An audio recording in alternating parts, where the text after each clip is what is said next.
সবাইকে অবাক করে ডক্টর ইউনূসের অন্তর্বর্তীকালীন সরকার কঠিন ঘোষণা দিয়েছে, এক প্রকার হুমকি দিয়েছে, সাইজ করার হুমকি দিয়েছে।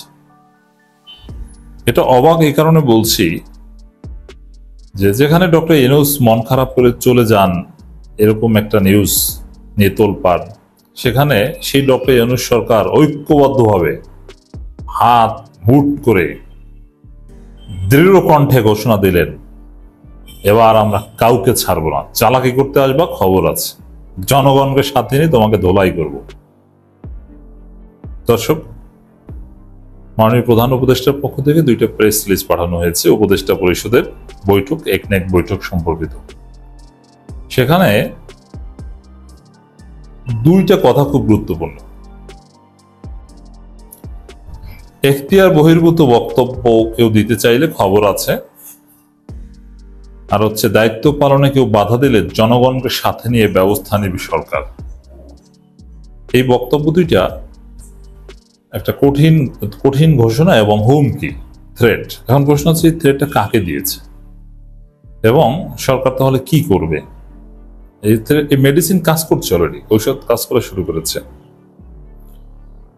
এই ঘোষণা মানে দায়িত্ব পালনে বাধা দিলে জনগণকে জানিয়ে সিদ্ধান্ত নেবে সরকার। এর অর্থ হচ্ছে ইউনূস সরকার যা করতে চায় ওয়াকার করতে দেয় না, চুপ ওয়াকার মিলে বাধা দেওয়ার চেষ্টা করে, ওয়াকার রাজনীতিতে নাক গলায়।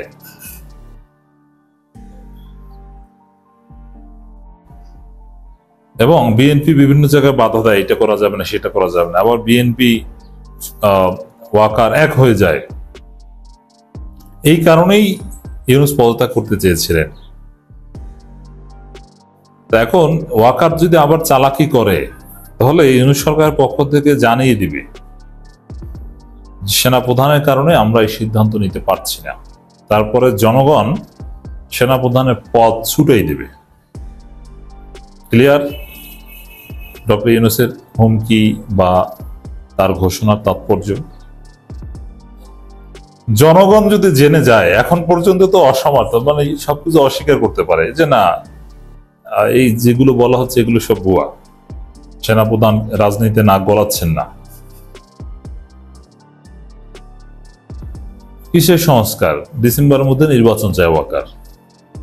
এখন যদি ইউনূস সরকার বলে যে আমাদের সংস্কার করতে দিচ্ছে না সেনাপ্রধান, তাহলে জনগণই সেনাপ্রধানের পদ খেয়ে ফেলবে। জনগণের সাথে পারবে? জনগণের শক্তির থেকে বেশি শক্তি হয়েছে ওয়াকারের? ওয়াকারের কোন শক্তিই নেই, শক্তি থাকলে তিনিই দেশ চালাতেন। আইন অনুযায়ী নিয়ম মেনে ডক্টর ইউনূস সরকার গঠিত হয়নি এবং হয় না। মনে রাখবেন, এই ধরনের অন্তর্বর্তীকালীন সরকার এটা আইন অনুযায়ী হয় না, এটা যেভাবে ইচ্ছে সেভাবে হয়, পরে এটা বৈধতা দেওয়া হয়। যেমন 111 সরকার কি কোনো আইনে ছিল, পরবর্তীতে সেটা লেজিটিমেট করা হয়েছে। এটা যুগ যুগ এটা বলে অন্তর্বর্তীকালীন সরকার ধরন এটা যে যার ক্ষমতা আছে সে পাওয়ার দখল করে, পরবর্তীতে নির্বাচিত সরকার সেটা লেজিটিমেট করে। সিস্টেম এটি। ওয়াকারে যদি পাওয়ার থাকতো, ওয়াকার পাওয়ার দখল করতো, তারপরে ওগুলো আইন অনুযায়ী লেজিটিমেট করে নিত। অতএব এগুলো পাওয়ার নাই, জনগণ তার সাথে নেই, জনগণ ডক্টর ইউনূসের সাথে। আর জনগণ সেনাবাহিনীর সাথে, যদি জনগণের সাথে সেনাবাহিনী থাকে, এই তো। অতএব উপদেষ্টা পরিষদের যে সিদ্ধান্ত যে দায়িত্ব পালনে বাধা দিলে জনগণকে জানিয়ে সিদ্ধান্ত নেবে সরকার, এই হুমকিটা বেসিক্যালি ওয়াকারকে দেওয়া হয়েছে। আমি মনে করি এই হুমকিতে ওয়াকার ঠান্ডা।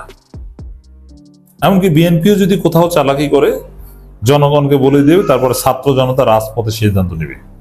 সবাই হাজার হাজার ছাত্র জনতা ডক্টর ইউনূসের পক্ষে শাহবাগে বা বিভিন্ন জায়গায় জড়ো হবে। এটাকে বলে বিপ্লবী স্টাইলে দেশ চালানো। এই সরকার বিপ্লবী না, কিন্তু আমরা চাই যে এই সরকার বিপ্লবী আচরণ করুক। উপদেষ্টা পরিষদ যে ঘোষণা দিয়েছে, যে সিদ্ধান্ত নিয়েছে, এটা অনেকটা বিপ্লবী সিদ্ধান্ত বলা যায়। এখন ভয়ে ওয়াকার কিছু বলতে চাইবে না, কিছু বললেই জনগণকে জানিয়ে দিবে, ওয়াকারের চাকরি চলে যাবে, জনগণ মিছিল করবে যে এই নো মোর ওয়াকার। বুঝতে পারছেন? এত সোজা না ভাই। সেনাবাহিনী কি মনে করছে, নাকি ফেরেস্তা নাকি দেশ উল্টে দিবে? হাসিনাকে রক্ষা করার চেষ্টা করেছে না, পেরেছে? পারে নাই, পারবে না। রাজনীতিবিদ, জনগণ, এদের সাথে পারা তাদের পক্ষে সম্ভব নয়। আর সেনাবাহিনী এমনিতেই জনগণের পক্ষে, দু একজন অফিসার উল্টা লাইনে। তো দর্শক, বিএনপিও চালাকি করতে আসলে বলে দিবেন যে বিএনপির কারণে আমরা এটা পারছি না। এই যে আওয়ামী লীগ নিষিদ্ধ বিষয়েও কিন্তু ডক্টর ইউনূস একবার বলে দিয়েছিলেন যে এই বা আওয়ামী লীগ নির্বাচনে অংশগ্রহণ করবে কিনা, বিএনপি চায় আওয়ামী লীগকে, বিএনপি চায় না আওয়ামী লীগ নিষিদ্ধ হোক, বলে দিয়েছিলেন না? তারপরে বিএনপি যে মাঠটা খেয়েছে, যে ধরাটা খেয়েছে, যে ধোলাইটা খেয়েছে, দেখেছেন তো? বিএনপি এখন ভেলেন না? বিএনপিকে বাদ দিয়ে বিএনপির মতের বিপরীতে আওয়ামী লীগ নিষিদ্ধ হয়েছে না? ওরকম আবার ধোলাই খাবে যদি চালাকি করে। অতএব এই থ্রেটে সেনাপ্রধান এবং বিএনপি মারাত্মক ভয় আছে। এখন কি মনে করেন, ডক্টর ইউনূস জানাবে কি শুধু সেনাপ্রধান বাধা দেয় এরকম? বলবে এরকম যে ভারত ষড়যন্ত্র করে, তারপরে সেনাপ্রধান এইটা আমাদেরকে বলছে, ভারতের সাথে রিলেট করে। আর অবশ্যই কোনো আকাম করলে সেটা ভারতের কথাই হবে। বিএনপি বলে আর এইটা ভারতও এইটা বলে, এভাবে রিলেট করে জনগণের সামনে উপস্থাপন করবে, তারপরে ভারতের দালালি যারা করবে জনগণ তাদেরকে শিক্ষা দিবে। তো দর্শক, সেনাপ্রধানের কথায় আর একটু পিছু হটবে না ডক্টর ইউনূস, বরং সেনাপ্রধান এই সরকারের চাকরি করেন। সেনাপ্রধান সরকার নয়, তিনি চাকরি করেন।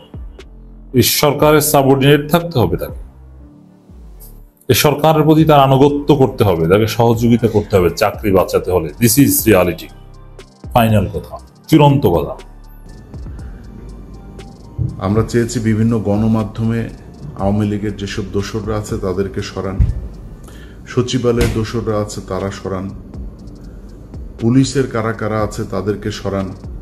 আপনারা হত্যা মামলার আসামি পুলিশের যারা ছিল অনেককে আপনারা চাকরিতে গোপনে গোপনে চাকরিতে জয়েন করাচ্ছেন। আমরা এগুলি তো চেয়েছি, তাই না? আপনাদের খারাপ কিছু তো চাইনি, দেশের বিরুদ্ধে তো যায়নি। এখন এটা চাওয়ার কারণে আমরা নাকি বিশৃঙ্খলা তৈরি করলাম। এটা যদি ভারতের আধিপত্যবাদ থেকে বাঁচার জন্য ফ্যাসিবাদের বিরুদ্ধে কথা বলাটা যদি নৈরাজ্য হয়, তাহলে 5ই আগস্ট এই দেশে সবচেয়ে বড় নৈরাজ্য হয়েছে। সেই নৈরাজ্যের মাধ্যমে আপনি ক্ষমতায় এসেছেন। অনেক উপদেষ্টার মুখ থেকে শুনেছি যে মবতন্ত্র বন্ধ করতে হবে। এই যৌক্তিক আন্দোলনকে আপনি যেদিন মবতন্ত্র উল্লেখ করে তারপরে তার বিরুদ্ধে অবস্থান নিয়েছেন, সেদিনে আপনার পুরো সরকারটাই মবতন্ত্রের ফসল হিসাবে মানুষের কাছে উপস্থাপিত হয়েছে। আপনি আর দাঁড়াইতে পারেন নাই, পারবেনও না। এই সরকার এই মুহূর্তে ইউনূসের যে সরকার, একটা ভঙ্গুর একটা সরকার। যেই শক্তি আমরা মনে করেছিলাম সেই শক্তি আর এই সরকারের নাই। চাইলেও কিছু করতে পারেন, কোনো কিছুই, ন্যূনতম সংস্কারও যদি বিএনপি জামায়াত বলে যে আমরা চাই না, আপনার সেই ক্ষমতা নাই, আপনি এটাই করবেন।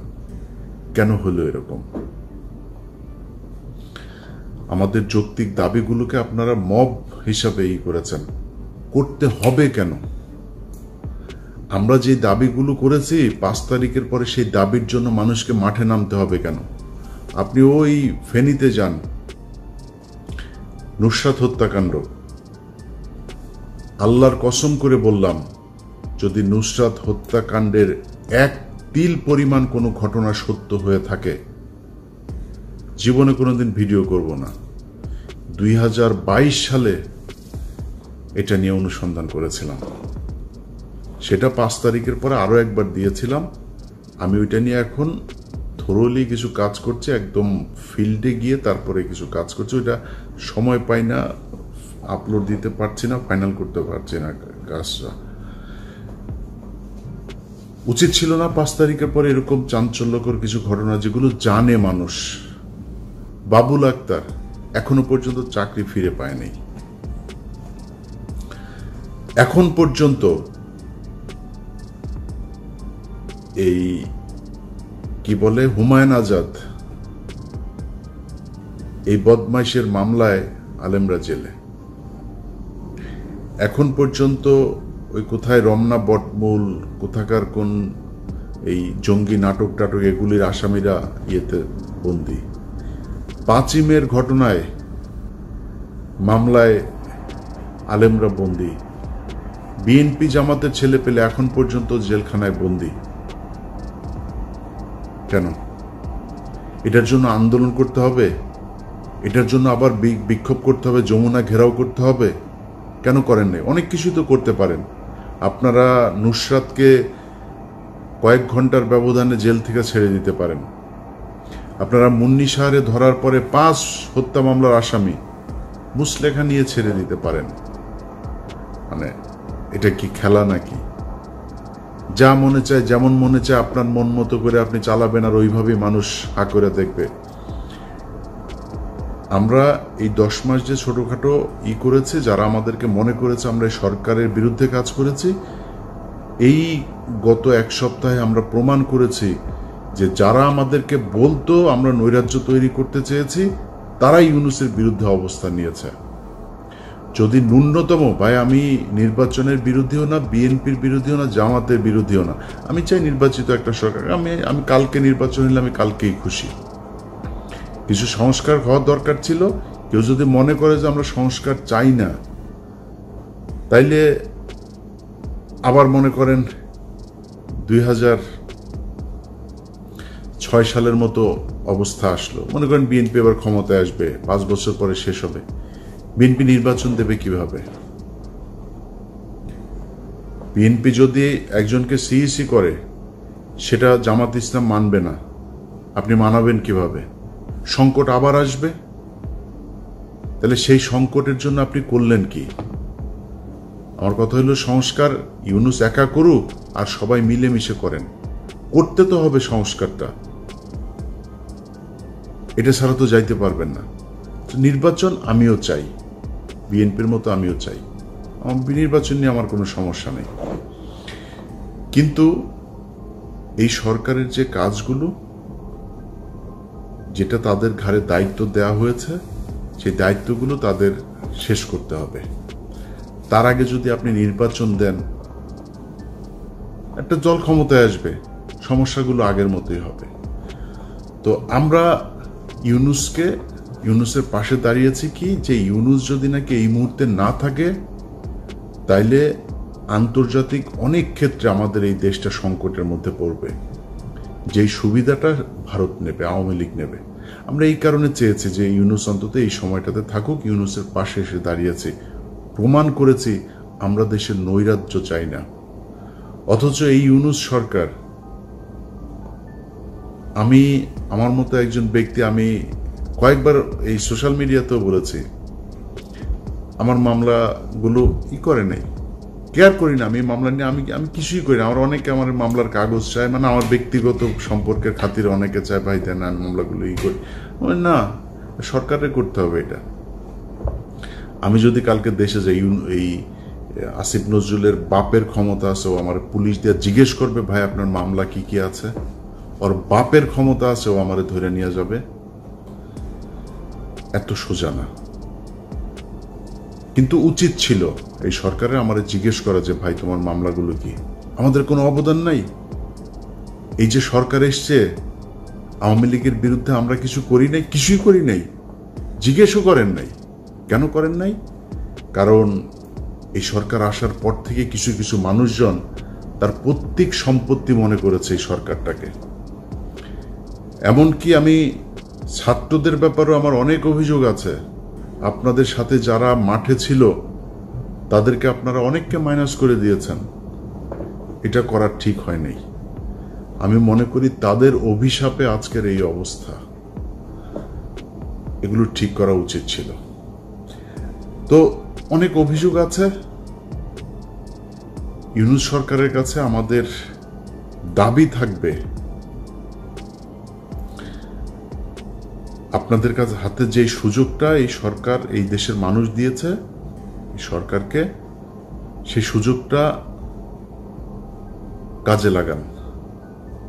আমার মনে হয় গত 5 তারিখের আগ থেকে আজকে পর্যন্ত এই 10 মাসে যদি আমি হিসেব করি, তাহলে এই দেশের কোনো কিছুই চেঞ্জ হয় নাই।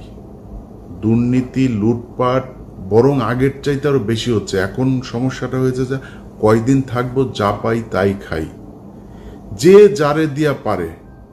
আওয়ামী লীগের কাছ থেকেও নেয়, বিএনপি জামাতের এরাও অনেকের কাছ থেকে আছে, ছাত্রদের মধ্যে অনেকে আছে। মানে দেশটা আসলে কারোরই না।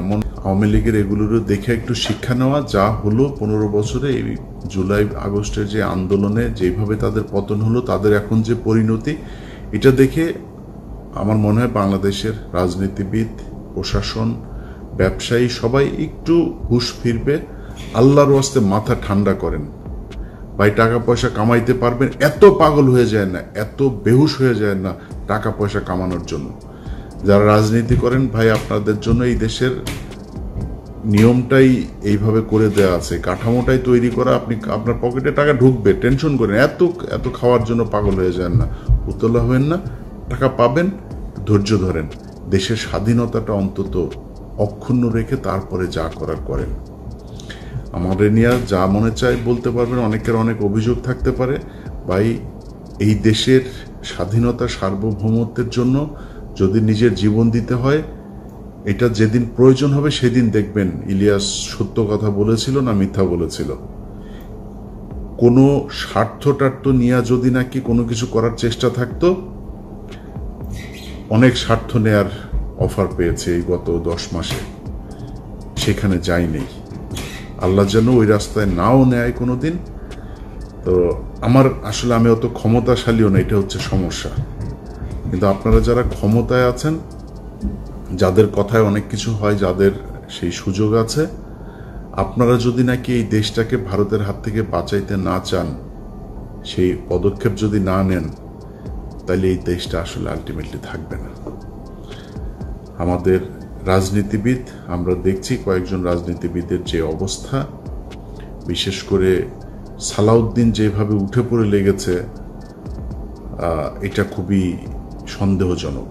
আরেকজন আছে গয়েশ্বর চন্দ্র রায়, 500 টাকার মাল। এটা এই মাল আজ থেকে 3 বছর আগে আমার পরিচিত এক বিএনপি নেতা, সে বলছিল যে ভাই বিকাশে টাকা চায়, রিক্সা ভাড়া নাকি তার নাই। এই ধরনের মাল, এগুলোর তো রয়ের তো ধরেন টাকা কোটির নিচে দেয় না। যা বলবে, ও যদি বলে রয়েরে বলে 5 এটা দেও, 5 এটা দিবে। এই ধরনের লোকজন হইতে আল্লাহ যেন এই দেশকে রক্ষা করে। বিশেষ করে বিএনপি জামাত এই মুহূর্তে দেশের সবচেয়ে বড় দল, তাদেরকে যেন রক্ষা করে। আর ছাত্রদের প্রতি সবশেষ যে অনুরোধটা থাকবে, ভাই আপনারা বিএনপি জামাত এখন যতই মানে চ্যাটাং করুক না, 2 দিন আগে রাস্তায় বের হইতে পারে নাই, আপনাদের কারণে তারা বের হতে পেরেছে। আপনাদের প্রতি সম্মান আছে। আমারে বিএনপি কষ্ট পাক আর জামাত কষ্ট পাক, আমি আমার মৃত্যু পর্যন্ত আপনাদের প্রতি রেসপেক্টটুকু দেখায় যাব। যদি না আপনারা প্রথম আলো, ডেইলি স্টার আর এই ভারত, আওয়ামী লীগ এদের কাছাকাছি না যান, সারা জীবন দেখায় আসবো আপনাদের প্রতি রেসপেক্টটা। আপনার কাছে অনুরোধ, আপনারা প্রয়োজনে দল বাদ দিয়ে দেন, রাজনীতি বাদ দিয়ে দেন, তারপরে মানুষ যেই কথাগুলি বলতে যায়, যেই কথাগুলো বলার কারণে আপনাদের পেছনে সারা দেশের মানুষ নেমে এসেছিল, সেই কথাগুলো আপনারা আবার বলেন, সেই কাজগুলো আবার করেন, দেখবেন আপনাদের পেছনে মানুষ আবারও থাকবে।